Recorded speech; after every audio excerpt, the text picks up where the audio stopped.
This is one area where we are failing today as a community. I see this online. I'll talk a little bit about marriage if it's fine with you, and the importance of adab and akhlaq in marriage. So Mhm. the other day I posted on Twitter that you cannot build a marriage around fiqh. It has to be built on compassion and kindness. And some people didn't understand what I meant by that. So I just want to explain what I mean by that. You see, fiqh, when it comes to personal relationships, establishes the bare minimum. It establishes what you can take a person to court for. He didn't do this, she didn't do that. It doesn't establish how do you build a beautiful relationship. That doesn't come from fiqh.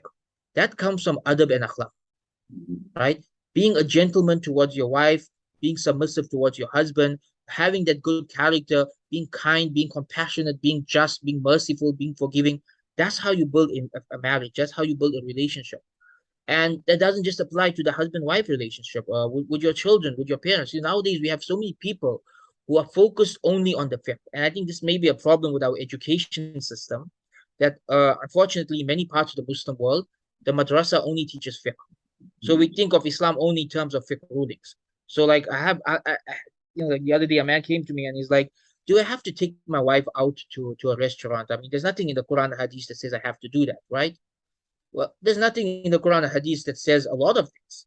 That's not how you build a relationship. You build a relationship based on being kind to each other.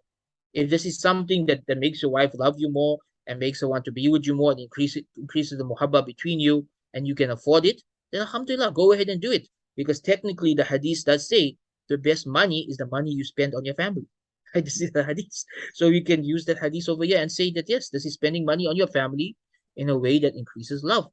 And so often these days we get caught up in the technicalities. What's the definition of this? Is it wajib? Is it makruh? Is it haram? My advice is as long as it falls within the broad category of halal, focus on doing what would make the relationship stronger. And this is really having good character and manners. And again, the hadith comes to mind. The Prophet sallallahu alaihi wasallam, when he advised women to look for a husband, what two qualities did he ask women to look for in a husband?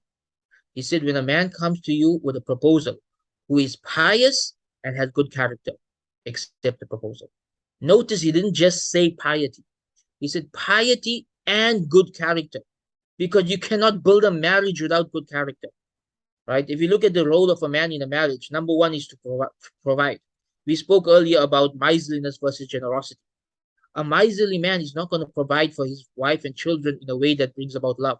He's going to be miserly towards them. So generosity is part of the good character that the husband has to have. He needs to be generous to his wives. He needs to be generous to his children. He needs to be generous towards his community.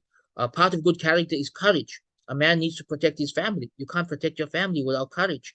Part of good character is being trustworthy and honest. You can't build a relationship without trust and honesty. So akhlaq forms the foundation of our relationships. And when we understand this, um, things like marriage, parenting, the relationship with our siblings, the relationship with our neighbors, all of these things become so much easier when we look at it not from the lens of fiqh, but from the lens of adab and akhlaq. That you want to be a refined gentleman in your dealings with everybody. You want to be someone of impeccable character, somebody who your character makes people love you and they make people love Allah and they make people love this religion, right? This is the type of character we need to aim for. Ihsan in our character, perfection in our character.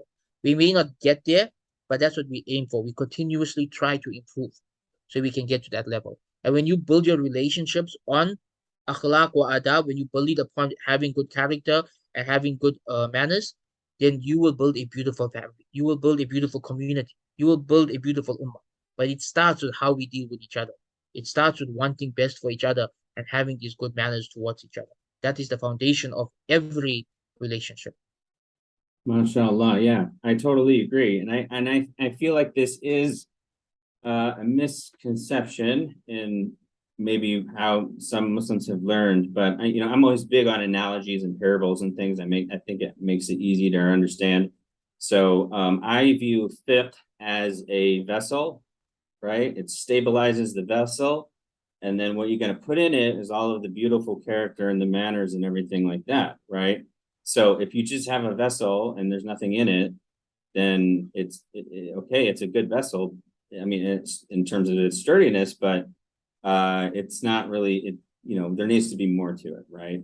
So that's like Mhm. fiqh. Fiqh establishes the limits, the rules, the boundaries, and then within that there are things that go along with that, like love. You have like having love for your wife, and love, even if not in the sense of affection, but love for the good of your wife. You are concerned for the welfare of your wife in this life and in the hereafter, and you're merciful to your wife, you're generous to your wife, and so on. Those aren't studied in fiqh because they're those are inward qualities, right? And they can't be measured. Fiqh is like things that you can measure, Yeah. like this is the dowry, this is uh the steps when there's divorce, and this is how divorce is initiated, and so on. And there's all those rules, right? But like, how nice are you supposed to be to your wife? I mean, you can't like measure that. It's a a qualitative quality. So fiqh doesn't do that, and fiqh is a It's also yeah. very diverse in this that Allah subhanahu wa ta'ala knows that human beings are diverse and unique. Not every two humans are the same. So Allah revealed to us a Sharia where the boundaries are clear, but within the boundaries there's lots of rooms for different personalities. So you may have one couple where they're more romantic with each other, and that works for them. And you have another couple that's more professional with each other, you can say. They're both doctors, they both have this professional mindset. They don't as romantic, but they love each other, they're there for each other, and that works for them. And both of those relationships will be perfectly halal because they fit within this boundary. Right? This is the beauty of fiqh, that it creates this large boundary, and whatever is within it becomes halal, right? And people often, what we see nowadays, people are trying to find a one size fit all solution. That all men must be like this, all women must be like this, Mhm. every marriage must look like this.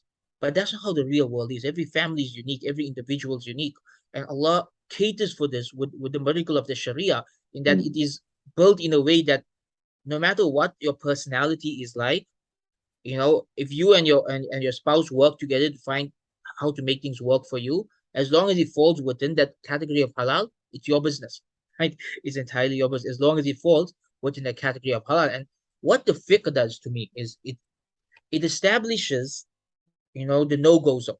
It establishes when you can take someone to court. It establishes when you can say, okay, this person has crossed the line. But as long as they're within that line, it's their own business how they do things, right? And I've seen this in my own life, that so many families I know are so different in their lifestyles and in the way their families work. But as long as they're doing it within the boundaries of halal, it's nobody else's business. It's all a matter of being compassionate to each other, being kind to each other, being understanding toward each other. And all of this is part of. And imagine if Allah made our religion more strict. Imagine if Allah revealed you have to have, this amount of romance in your marriage, and you have to have that amount of money that you spend on your wife, and you have to buy her XYZ, and you have to earn a certain amount of money, before you get married. Imagine if our religion was that strict. Nobody would be able to practice it. It is part of Allah's mercy that He left all of this open. He left all of this open for people to use their common sense, their manners, and their character to build relationships. And the fiqh is there to make sure that there's no abuse. That's what the fiqh is there for. So we have these no-go zones, and what's beyond that would be considered abusive on either side. And anything in between, alhamdulillah, do what works best for your family.